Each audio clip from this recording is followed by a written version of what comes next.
Hello, and welcome to this Public Agency Governance Learning session.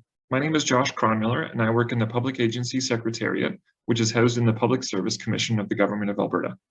This video was created to introduce and provide an overview of the Competency Matrix and Definitions Library, a tool created to support public agency governance in Alberta.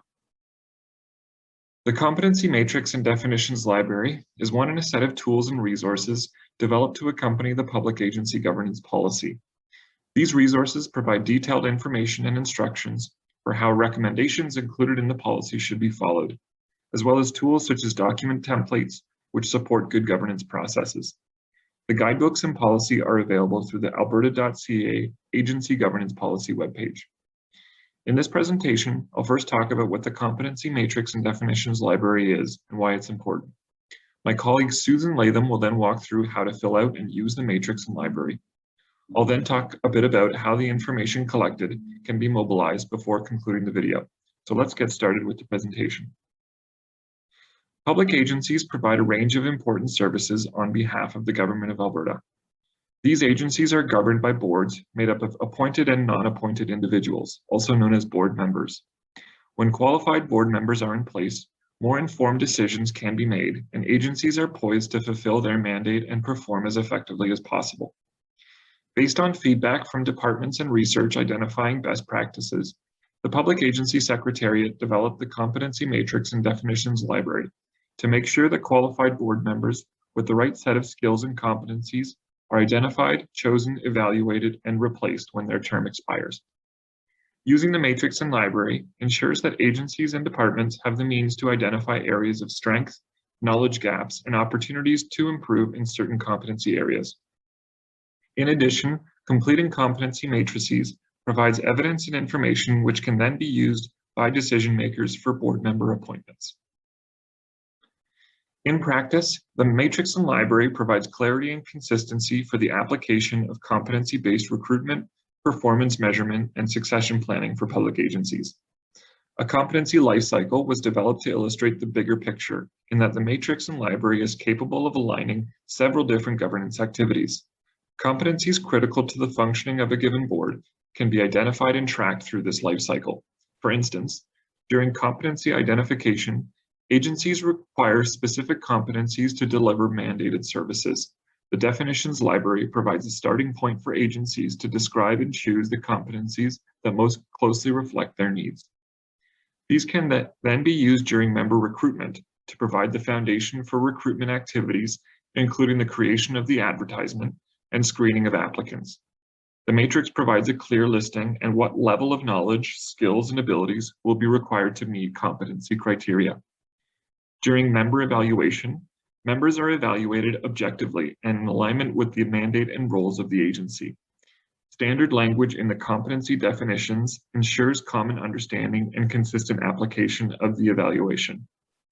For succession planning, by populating a competency matrix, future needs and gaps may come to light, which can be addressed by recruitment or positioning existing members to better serve the board. The matrix and library can help identify potential replacements in time to fill any gaps they may have in their knowledge, skills, abilities, and/or experience. The life cycle, however, isn't necessarily a one-way street. The competency matrix can be used in one or several of these stages, as well as in any sequence of stages as required. Shifting now to the application of the competency matrix and library, the tool has three main components, which are a detailed matrix, a library of competencies and their associated definitions, as well as a comprehensive set of guidelines for using the matrix and library. I'll now pass it over to Susan to provide a walkthrough. In this next portion of the presentation, we'll review how to complete the general information section, how to choose competencies, and how to rank members based on those competencies. The first thing to add to the matrix is the name of the agency, board, or commission. I'll refer to that as an ABC from now on. This one is called the Public Agency Secretariat Matrix and Library.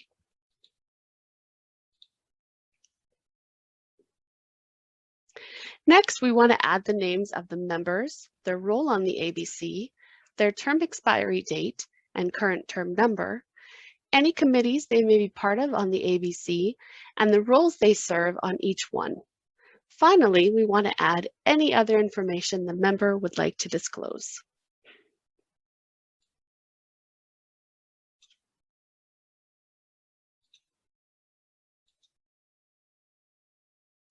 Here you can see that Sana, our chair, has disclosed that she is female, multilingual, and lives in Calgary.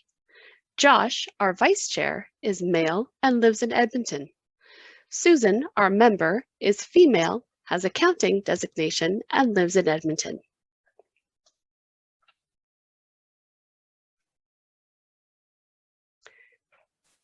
Once we've added all the basic information about our ABC members, it's time to select competencies.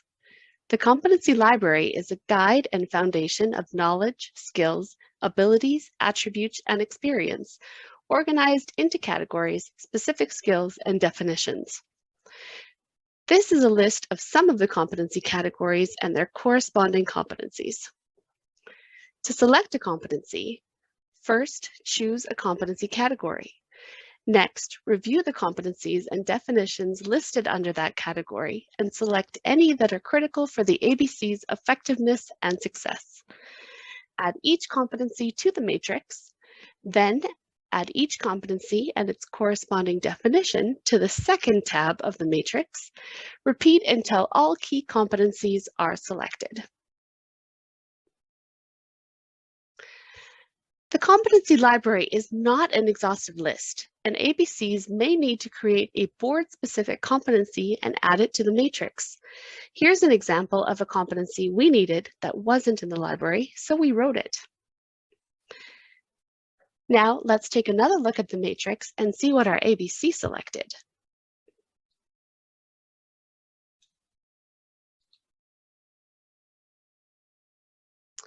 As you can see, our ABC selected critical thinking, acts decisively, meeting facilitation, accounting and financial acumen, personal agility, and our new one that we wrote, emergency preparedness. And here are the definitions on the second tab. This is an important step so that it's clear to everyone what each competency means. Completing the matrix in this way will enable the ABC to identify strengths and gaps for the whole ABC at a glance.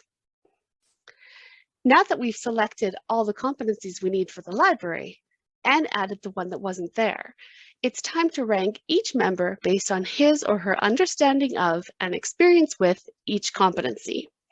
This is the final step in completing the matrix. Using the ranking legend on the matrix template, each member receives a rating for each competency. Ratings are either 1, none, meaning the member has no experience in the area, 2, limited, meaning the member has a general awareness and limited experience in the area, 3, proficient, meaning the member has broad knowledge in the area based on some experience, and 4, expert, meaning the member has a very high level of knowledge in the area based on extensive and direct experience. Let's take a look and see how things turned out for our members. As you can see, our chair is expert in most competencies, our vice chair is expert or proficient in all competencies except for accounting, where he is limited. Our member is proficient in most competencies except for accounting, where she is expert, and the new competency where she is limited. Now that we've completed the matrix by filling in the general information, selecting competencies, and rating each member's proficiency in those competencies, Josh will help us interpret the data and apply it to future decisions and actions for the ABC. Thanks, Susan. I'll talk now about what can be learned from the completion of the matrix, and I'll start off by saying that the more thoroughly the competencies are identified and the more care taken to assign ratings, the more effective this exercise becomes. After just a quick look through this completed matrix, we're already able to see a much fuller picture of how a board is balanced competency-wise, and our next step is to go ahead and see what we can glean from this information. One thing we can do is identify potential risks. So for example here, Susan is playing a critical role as the Finance Committee Chair and has a high rating in the financial literacy competency. However, her term expires in just a few months, So it's therefore likely that the board should be looking to fill this upcoming vacancy with someone equipped with a similar skill set to address that upcoming gap. We can also identify potential opportunities for succession. So for example, Josh is the vice chair at present. He's only in his first term and is scoring pretty high across the board competency-wise. So we can begin to explore whether he'd like to position himself as a candidate for the chair position following Sana. In this case, the board would be able to benefit from the continuity of experience that Josh has as a current vice chair. Another thing we could do is identify potential learning opportunities for individual members. So for example, Susan was given a rating of 2 in emergency preparedness, but we know Josh and Sana are both scoring higher. So we can explore whether there are training modules or peer mentoring activities that Susan is interested in or could benefit from to boost her scores. In addition to these examples, there are many other ways to leverage the information collected, which may be done differently based on the context with which the tool is being used, whether that's during a recruitment and a member evaluation or succession planning. So, in conclusion, over the course of this presentation, we mentioned that the competency matrix and library provides clarity and consistency for governance processes and supports the use of competencies to inform different activities represented in the competency lifecycle. Susan then demonstrated how to use the competency matrix and library provided by the Public Agency Secretariat. We also talked about how using this tool will help to ensure that boards and board members have the means to identify strengths and areas for improvement based on competencies, as well as address them consistently. We also established there is a lot of potential for this information to be leveraged, and it may be done differently based on the context with which the matrix is being applied. If you have any other questions or comments, please feel free to reach out to the Public Agency Secretariat via email or phone, and access our website for more information. Thank you for watching.